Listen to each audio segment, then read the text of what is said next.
Good morning and welcome to Coffee with Dan.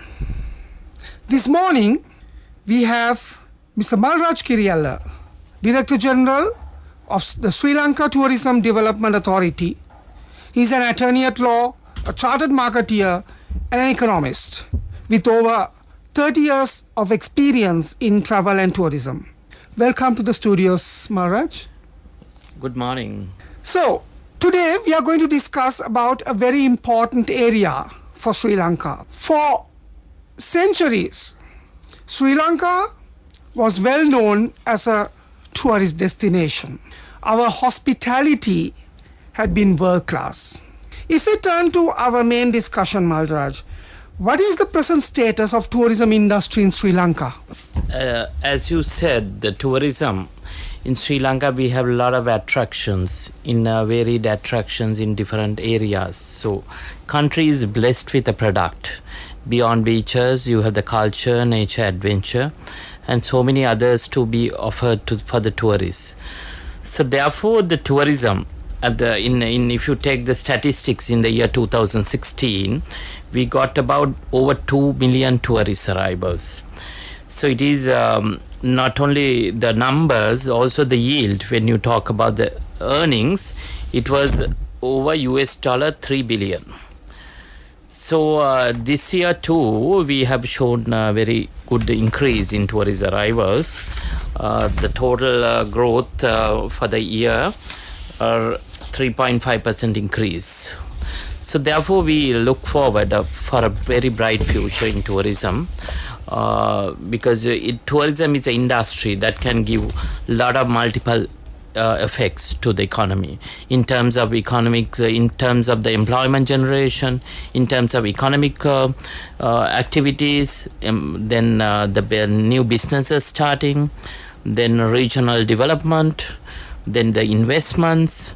So therefore, a lot of benefits can come into the economy.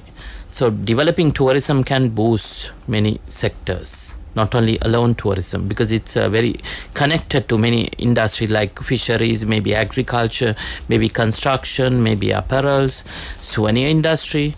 So therefore, a lot of activities happening, and the economic contribution, the economic linkages goes into those sectors.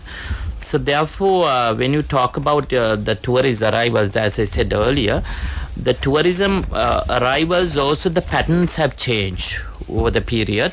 Now, when you talk about the geographical markets, the top 10 markets, when you talk, India has become the number one market.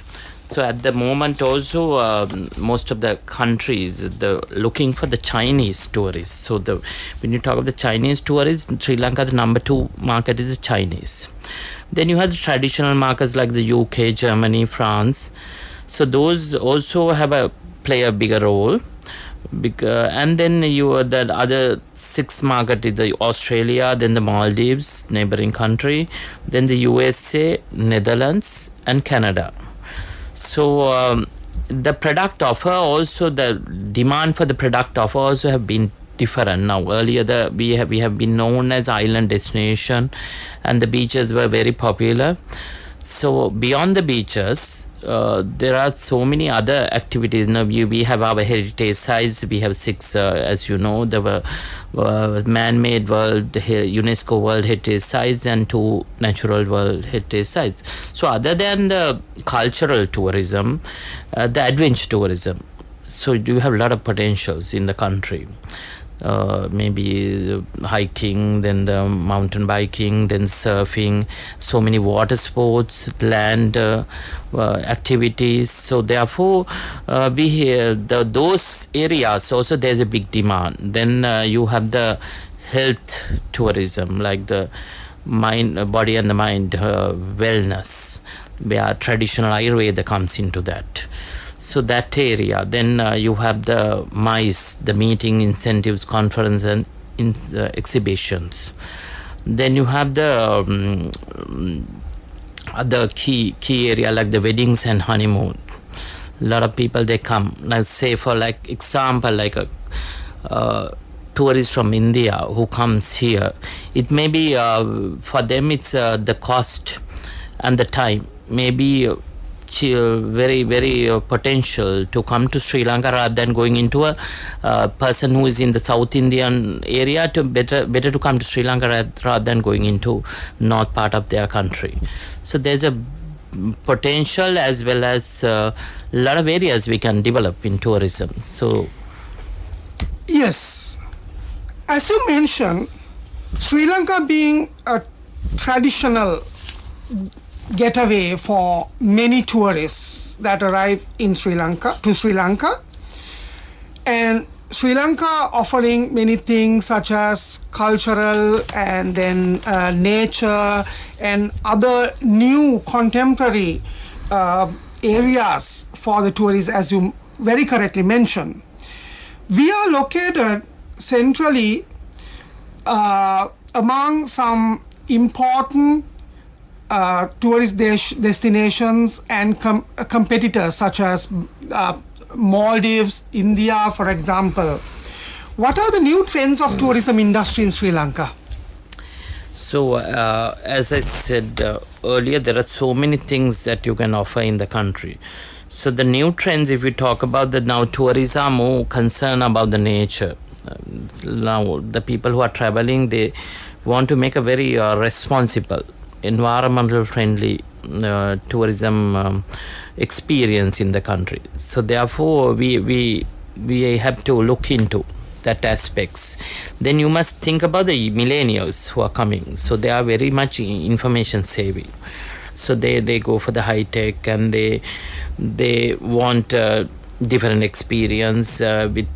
So therefore you have to cater into those people as well. So then the other areas that like the culinary tourism, which has not gone into that level. When you talk about Sri Lankan food, it's not gone into the international level. So there's a big potential when you talk of the spices, the own vegetables, then the even fruits, everything that we can take into an international level.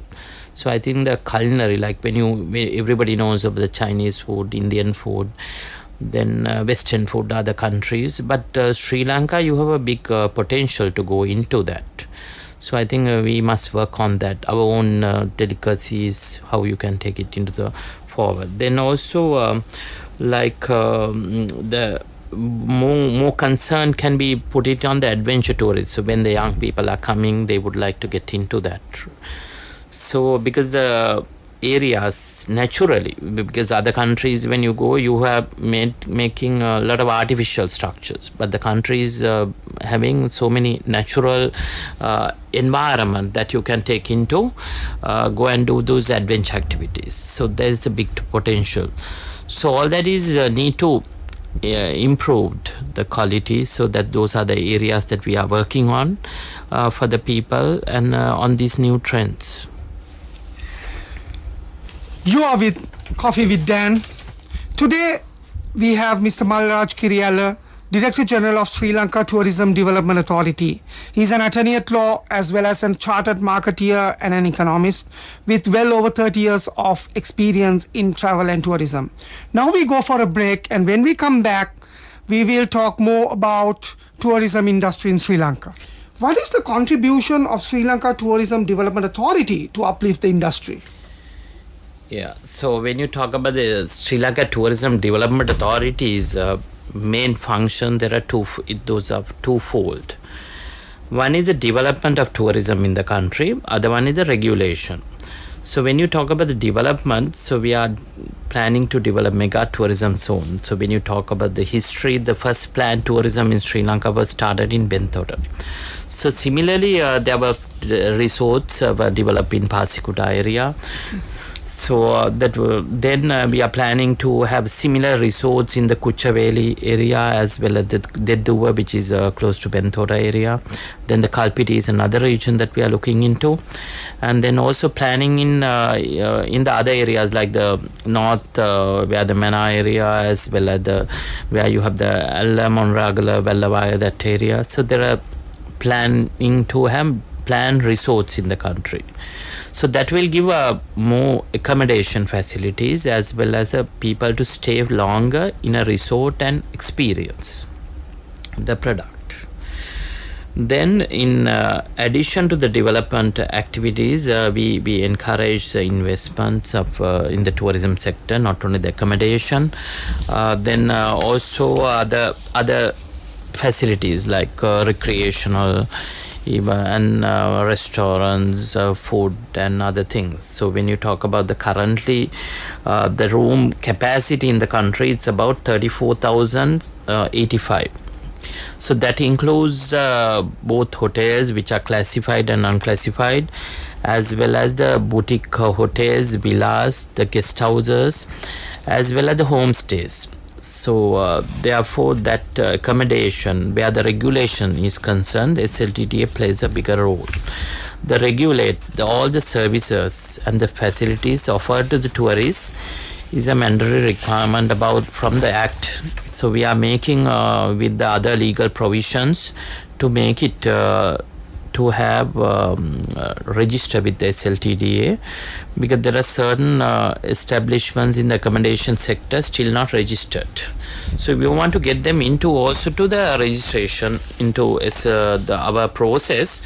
Ultimately you are looking at the quality aspect, because when you talk about a destination to sustain in future, you need to have the, as you said earlier, like the competitive destination in the region. Sri Lanka has to compete.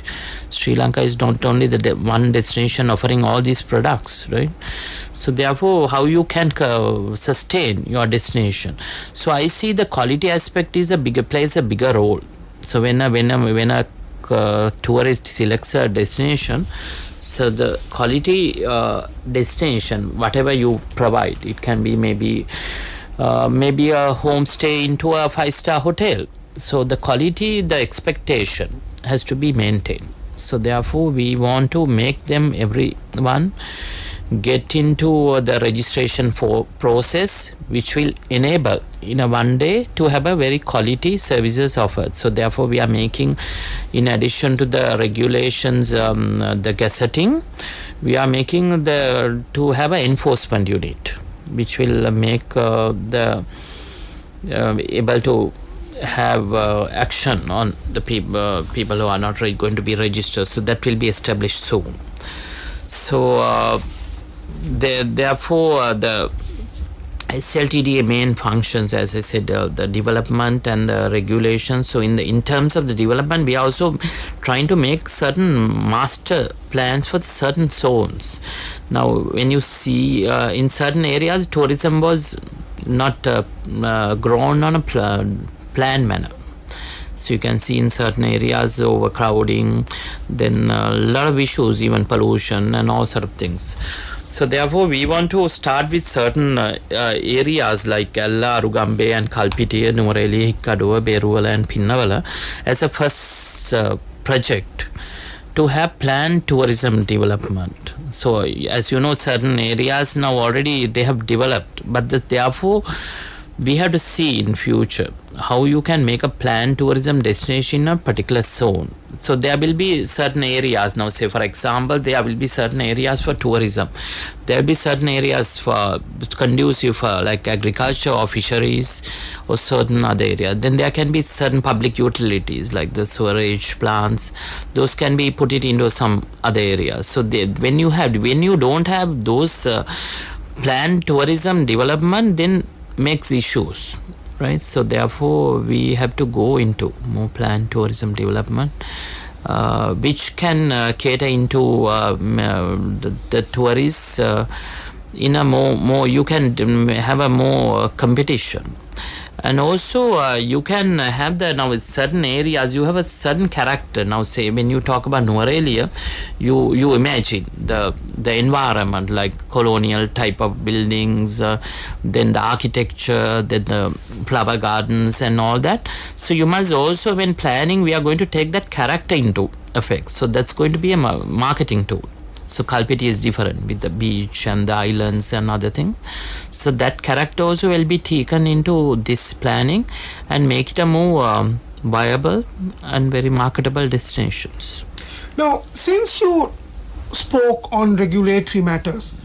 There was much discussion on the minimum rate concept. Do you still maintain that minimum rate among the hotels? Yeah, at the moment we are maintaining the minimum rates because that was enforced some time back, introduced to have a certain regulation in the prices. And because as you know, before the wartime, there were price competitions. The prices went down. So therefore the government has to intervene and take the prices stabilize into a certain level. So still we maintain, but the policy decisions need to be taken. So when you talk about the prices, usually it's demand and the supply determine, right? So if you do not have the perfect competition, in economics we say the perfect competition, then the prices will not determine by the demand and supply forces. So therefore we are at the moment maintaining. And Malraj, lately there is much emphasis on sustainable tourism. What are the initiatives taken by Sri Lanka Tourism Development Authority in this regard? Yes, so I think sustainable tourism development is the key for tourism developing the country, because sustainability has emphasized by many. Even this is the UN year for the sustainable tourism development.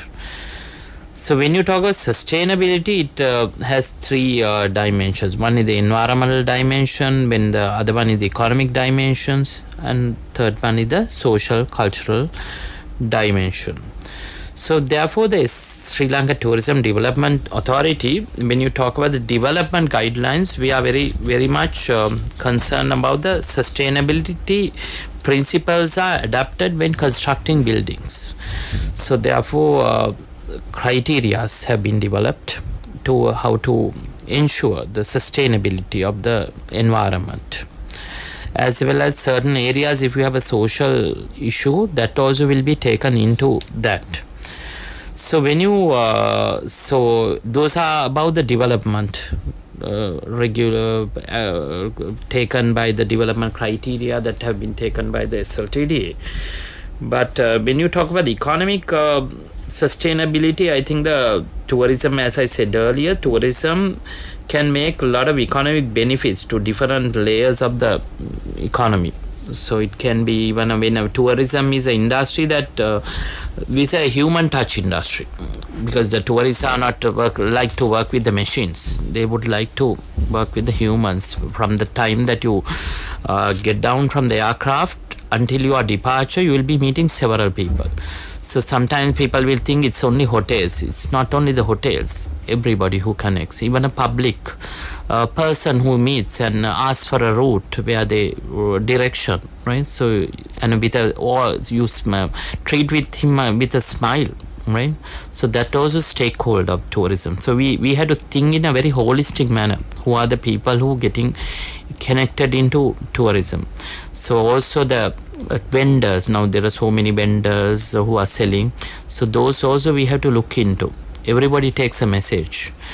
So therefore another program that we have started is Lovingly Sri Lanka, and the see, feel and protect, right? So see, feel and protect. Sometime you go and see it, a place, but you are not going to take time to feel it. Sometimes you see and feel, but you are not taking steps to protect it. So the protection is the future. You are going to protect for the future generation. So that's the sustainability, right? So that is the message that we started with the television program from the RC, Sri Lanka Rupavahini Corporation, and to take that message to make it popular among the people. Sometimes people go and pollute the places. So you need to have habits need to be changed. Then also not only that program included the lesser known attractions of the 25 districts of the country.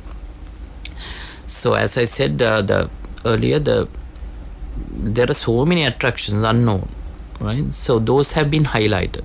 So what we wanted was from the traffic now already getting into the popular destinations should be diverted to those areas.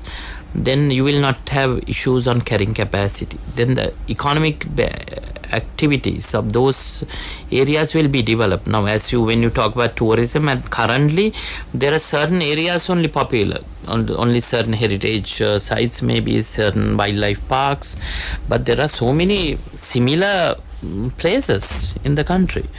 So therefore, we have to take them into those areas. Then as I said, the economic activities will be enhanced. Then also the tourists going to stay in the country, the duration will be increased, because when you have a lot of activities.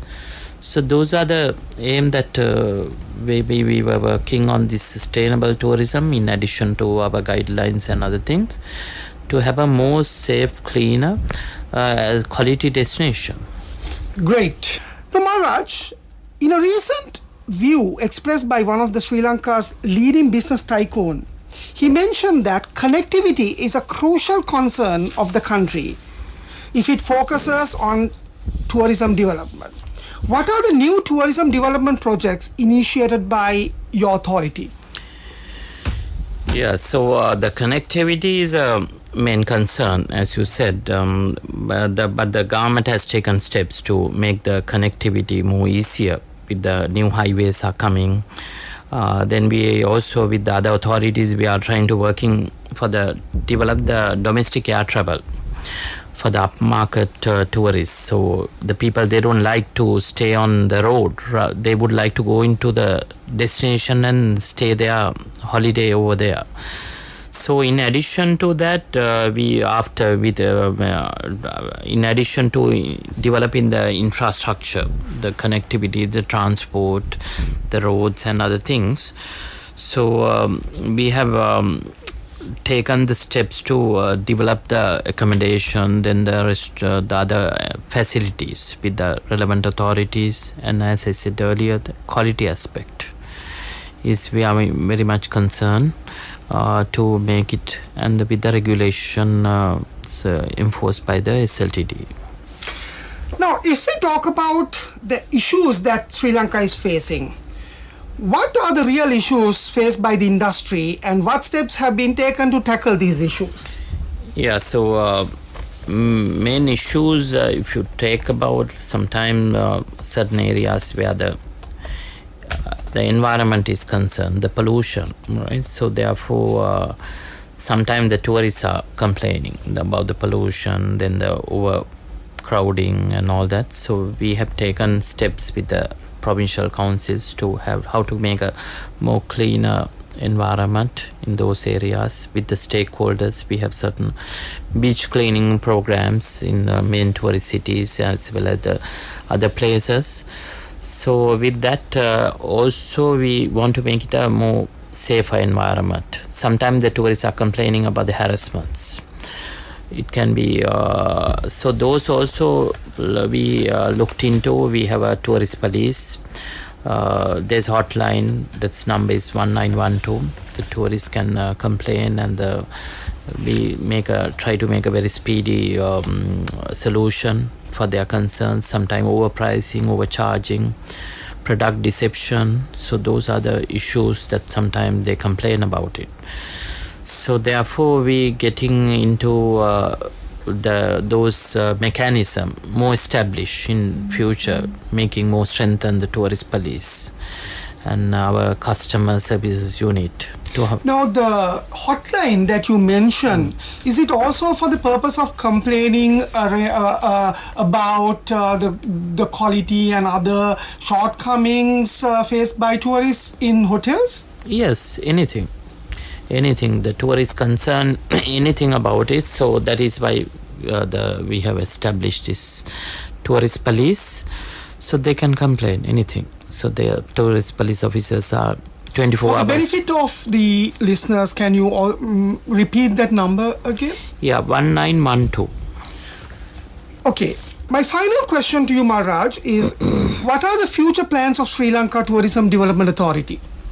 Yeah, with the guidance of the Ministry of Tourism, Development and Christian Religious Affairs, the SLTT is working with other organizations in tourism to on the tourism strategic plan, which is a 4-year plan, 2017 to 2020, and we look forward to make it a more while maintaining the sustainable tourism development in the country, to make it a more attractive, safe, secure destination for destination Sri Lanka.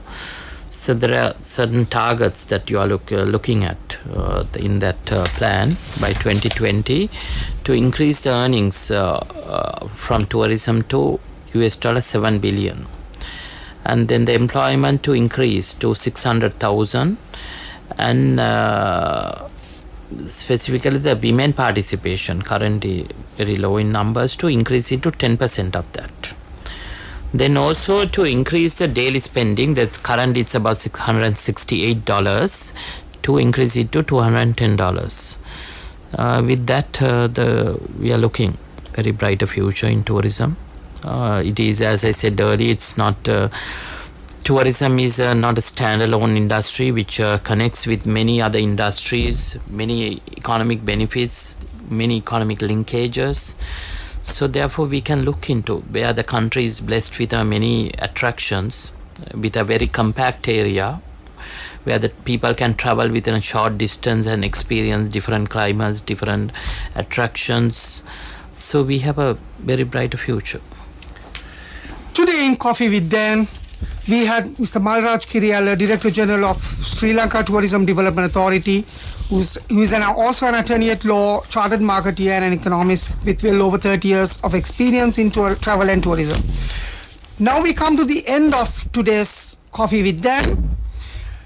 I would like to thank you, Malraj, for being here. Thank you, Dan. So tomorrow we will come with another expertise in the area of medical and health, and our guest would be Dr. Kirti Gunasekara.